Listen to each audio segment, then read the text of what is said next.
Il avait tout perdu. Pas un peu, tout. Les amis étaient répartis. La famille ne croyait plus en lui. Même lui ne croyait plus en lui-même. Chaque nuit, il regardait le plafond, sans sommeil, le cœur lourd, l'esprit brisé. Il ne vivait plus, il survivait. Un soir, il a craqué. Assis dans l'obscurité, il murmura. À quoi bon continuer? Il n'avait plus de force, plus de direction, plus d'espoir. C'était fini, du moins, c'est ce qu'il pensait. Cette nuit-là, à suivre, il ne fit pas une belle prière. Il dit juste « Dieu, si tu existes vraiment, réponds-moi. » Pas de religion, pas de formule, juste un cri, sincère. Rien ne s'est passé. Pas de miracle, pas de voix, pas de signe. Juste le silence. Mais sans le savoir, quelque chose avait déjà commencé.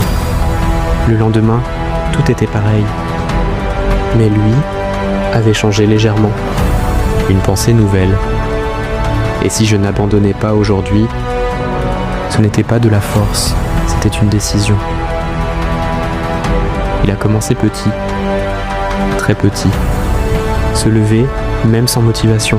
Prier, même sans ressentir. Avancer, même sans voir le chemin. Personne n'applaudissait, personne ne remarquait. Mais lui, il tenait. Puis un jour, quelque chose est arrivé. Une opportunité. Pas grande, pas parfaite, mais suffisante.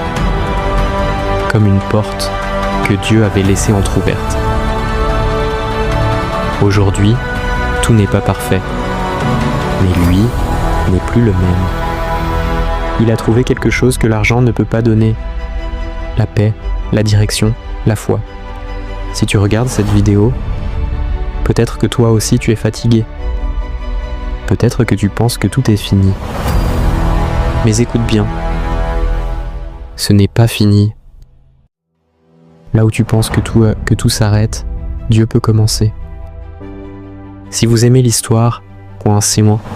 KZJoey.commenter, likez, partagez et surtout, n'oubliez pas de vous abonner pour plus d'histoires. Proton Cabou Alliance, David le Semeur, des traces invisibles.